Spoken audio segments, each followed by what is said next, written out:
Strategic questioning in conflict resolution. My name is Declan Olula, but folks call me Bebop. I am Neil's virtual assistant. He has asked me to take you through the practice of strategic questions in order to resolve conflict. Before you start any intervention, take a deep breath and slow down. It is crucial to manage your own anxiety before you try and manage someone else's. One byproduct of anxiety is you ask lots of questions, often delivered rapidly. You might think it means you are in charge and controlling things, but it is a one-way relationship, which gets in the way of forming a two-way working relationship where nobody is dominating the airwaves.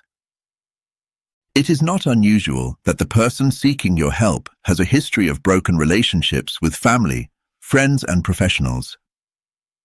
This means they will be nervous about asking for your help, or perhaps they do not want your help, but have been ordered to do so.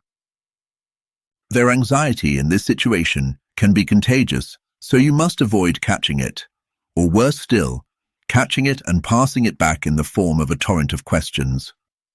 This torrent will either cause the client to respond with a series of rapid-fire questions and/or answers, or worse still, they will become tight-lipped and closed off. In this rushed scenario, the likelihood of missing something critically important is guaranteed. More often than not, the person opposite you does not really have an issue, or at least they don't have an objectively unresolvable issue. It is usually their personality that is the issue. This underlines the importance of establishing a relationship with that person. Questions are seeking information on the issue or issues that this person is experiencing, but you have no place asking those questions before you have formed a relationship with the person seeking your help. You don't need to know all the facts when you are forming your relationship. You need to establish a safe place for the client so that he or she will feel committed to working with you as an ally, rather than as another person to be mistrusted or attacked. If you are going to ask questions, they should be getting to know you questions, trading little snippets of personal information about yourself, establishing commonality and empathy. This demonstrates a real interest in them as a person, as opposed to a person with an issue. You also want your client to feel comfortable enough with you to spontaneously share embarrassing information about things they have done or things that have happened to them. Let the client know that you are interested in knowing everything that's important to them about their case, even if it's difficult to discuss. The so-called EAR approach is useful to get your client to continue talking. These are statements or comments from you that demonstrate empathy, attention, and respect.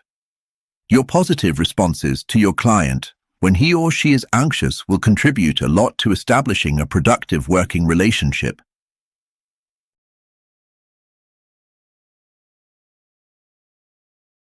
When you are confident about this newfound relationship between you, it is time to start the information-gathering type of questions, aiming to discover the problem or issue being experienced by your client.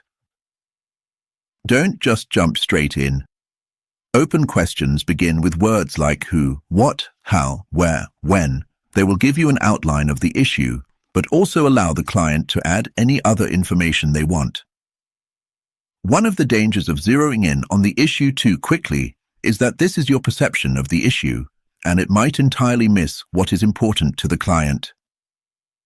So start slowly and build up a picture with your client's canvas, not your own. Continuously summarize the answers to your open-ended questions. This allows the client to confirm that you are on the right track, but also lets them know that you are actually listening. Once you are satisfied that you have established the outline of the issue or the dispute, and the accuracy of this outline has been confirmed by the client, it is time to ask your detailed questions. Detailed questions can be open-ended questions. It is critically important to understand this. Do not assume that when you start dealing with specifics, they will necessarily entail closed or leading questions. If you are dealing with 2 or more persons in the room, then phrase your questions to include everybody in what you are going to sell as a group problem-solving exercise. If it's an individual, make it clear that they are going to be an active participant in the problem-solving exercise. People are often quite happy to let the mediator do all the heavy lifting whilst they might nod their head every now and then. Not good enough. Experience tells us that where all the effort and ideas have come from the mediator, the client will often reject it, as they perceive it to be a solution that is being forced on them. The final leg of this involvement exercise is asking your client, "So how do you see this thing panning out?" This forces the client to be forward-thinking, rather than going back on already supplied detail. You don't need agreement on the past, if you can get agreement on what to do in the future. Part of a mediator's job is to foresee issues that might be a consequence of the agreement reached, or that might arise and derail the agreement reached. These can be raised in a positive manner, often by suggesting they seek the help of a relevant professional, or by suggesting steps they might take after the mediation is concluded. As long as you leave the decision-making up to them, you can raise almost any issue. The parties are often very appreciative because they are absorbed in the present dispute and unlikely to see the larger picture that you may see. Dispute resolvers often inadvertently ask questions that make things worse. Think before you ask, and if it feels off, don't ask it. Avoid, "Would you be willing to try such and such?" This question implies that you or another party have figured out the problem, and the person being asked is essentially a passive party whose opinion isn't being sought, just their consent. This also implies that you, as a dispute resolver, think that this is a good idea. So it brings pressure with it, and possible power struggles may emerge. Rather ask, "What do you think about that proposal or idea?" This leaves room to like it or dislike it. If the respondent dislikes the idea, then you can simply ask, "Then, what would you propose?" Don't become invested in one particular solution, otherwise they are less likely to do it, or will blame you if it doesn't work. Avoid, "How do you feel about that proposal?" Instead, ask, "What do you think about that proposal?"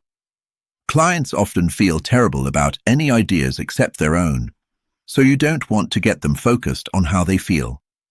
Instead, by asking what they think, it reinforces logical problem-solving and may help them stay focused on what will work, rather than how awful it may feel. Avoid, "Why didn't you say that before?"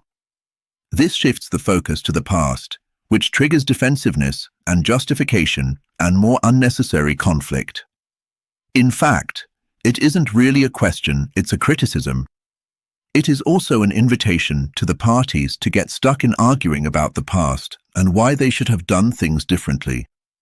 This can simply be avoided by saying, "What's important is that we have a plan now." To conclude, 1. Talk less and listen more. 2. Avoid asking too many questions too soon. 3. Adopt a more patient, step-by-step approach, rather than immediately going to the root of the matter.